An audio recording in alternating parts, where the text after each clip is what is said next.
5월 27일 오늘 만나 말씀은 사무엘상 13장 11절에서 14절 말씀입니다. 사무엘이 이르되 왕이 행하신 것은 무엇이냐 하니 사울이 이르되 백성은 내게서 흩어지고 당신은 정한 날에 오지 아니하고 블레셋 사람은 미마스에 모였음을 내가 보았으므로 이에 내가 이르기를 블레셋 사람들이 나를 치러 길갈로 내려오겠거늘 내가 여호와께 은혜를 간구하지 못하였다고 하고 부득이하여 번제를 드렸나이다 하니라. 사무엘이 사울에게 이르되 왕이 망령되이 행하였도다. 왕이 왕의 하나님 여호와께서 왕에게 내리신 명령을 지키지 아니하였도다. 그리하였더라면 여호와께서 이스라엘 위에 왕의 나라를 영원히 세우셨을 것이었거늘 지금은 왕의 나라가 길지 못할 것이라. 여호와께서 왕에게 명령하신 바를 왕이 지키지 아니하였으므로 여호와께서 그의 마음에 맞는 사람을 구하여 여호와께서 그를 그의 백성의 지도자로 삼으셨느니라 하고. 아멘. 오늘 만나로 만나주시는 하나님을 기대합니다. 인생은 타이밍이라고 하며 어떤 일이든 가장 적절한 시기, 적당한 때가 있다는 견해가 있습니다. 좋은 의도와 환경을 준비했다고 하더라도 때가 맞지 않으면 실패하는 사례가 있기 때문입니다. 반면 타이밍보다는 방향이라고 하며 시기를 놓치더라도 한번 정한 방향성을 꾸준히 지켜가는 것이 중요하다는 견해가 있는데요. 예측하지 못한 사건, 사고로 타이밍을 놓치는 일은 어느 누구에게나 발생할 수 있기 때문입니다. 오늘 본문에서 타이밍을 중요하게 생각한 사울과 방향성을 중요하게 생각한 사무엘이 대조를 이룹니다. 사울은 블레셋 전투에 앞서 이스라엘 군대 3,000명을 소집했습니다. 반면 블레셋은 병거가 3만이요 마병은 6,000명이며 백성은 해변에 모래같이 많았는데요. 비교할 수 없을 정도로 막강한 블레셋 군대가 올라와 진을 치자 이스라엘은 자기들이 포위되었고 위급하게 되었다는 것을 알고 저마다 숨거나 달아났습니다. 남아서 사울을 따르는 군인들도 떨고 있었는데요. 바로 그때 7일 동안 기다렸던 사무엘이 정한 기한대로 돌아와 여호와께 번제를 드리며 은혜와 말씀을 구했다면 참으로 절묘한 타이밍이었을 텐데요. 정한 기한대로 기다렸으나 안타깝게도 사무엘은 오지 않았습니다. 비교도 안 되는 막강한 블레셋 앞에서 이스라엘이 숨거나 달아나 사울에게서 흩어지는 그때 나타나기로 한 사무엘이 오지 않았습니다. 그의 타이밍은 늦었고 그의 속도는 느렸습니다. 그러자 기다릴 만큼 기다린 사울은 백성이 자신에게서 흩어지는 것을 막고자 여호와께 은혜를 간구하는 번제를 드리는데요.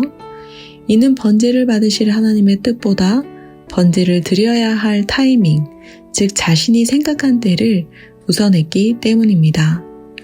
전쟁에 앞서 여호와께 제사를 드리는 것이 효율적이라고 생각했기 때문입니다. 절묘하게도 사울이 번제 드리기를 마치자 사무엘은 등장하는데요. 사무엘은 여호와께서 왕에게 내리신 명령을 왕이 지키지 않았다고 2차례나 책망합니다. 왜냐하면 번제를 드리는 그 자체보다 누구를 위한 번제인가, 무엇을 위한 번제인가, 사울이 그 방향성을 망각했기 때문입니다. 제사를 통해 전열을 정비하려고 했던 사울은 전쟁의 성패를 좌우하는 하나님을 기다리지 못했습니다. 하나님의 때와 방법, 하나님의 뜻을 기다리지 못했습니다. 신앙생활을 하면 할수록 믿음은 기다림이다 생각하는데요. 나의 때에 나의 방법으로 나의 뜻이 이루어지기를 바라며 하나님을, 예배를, 기도를 이용하는 것은 미신적인 신앙입니다. 우리의 신앙은 내 삶의 주인 되신 하나님의 주권을 인정하며 하나님의 때에 하나님의 방법으로 하나님의 뜻이 이루어지기를 기다리는 것일 텐데요. 속도와 효율성의 시대를 살아가는 우리에게 아동문학가 유경화는 기다려야지라는 시를 통해 권면합니다. 꽃이 아니 궁금해 쪼개보기엔 너무 작고 딱딱해. 꽃이 아니 궁금해 귀에 대고 들어보지만 숨소리도 없어. 꽃이 아니 궁금해 코에 대고 맡아보지만 냄새도 없어. 궁금해도 기다려야지. 꽃이만 아니야. 기다려야 할 건 참고 기다려야지. 철로 된 무기라고는 칼 2개밖에 없는 이스라엘과 병거를 3만 개나 가지고 있는 블레셋의 전쟁은 마치 거대한 골리앗 앞에 선 다윗의 싸움과 흡사합니다.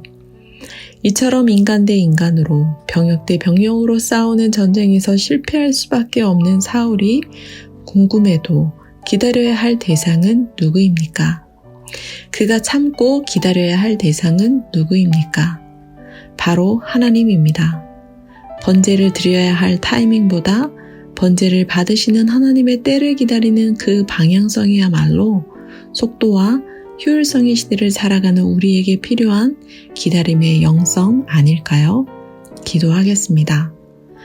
과거와 현재 미래로 연속해 흘러가는 크로노스의 시간에 얽매여 조급하게 위급하게 안달하며 살아가는 우리를 불쌍히 여겨 주옵소서.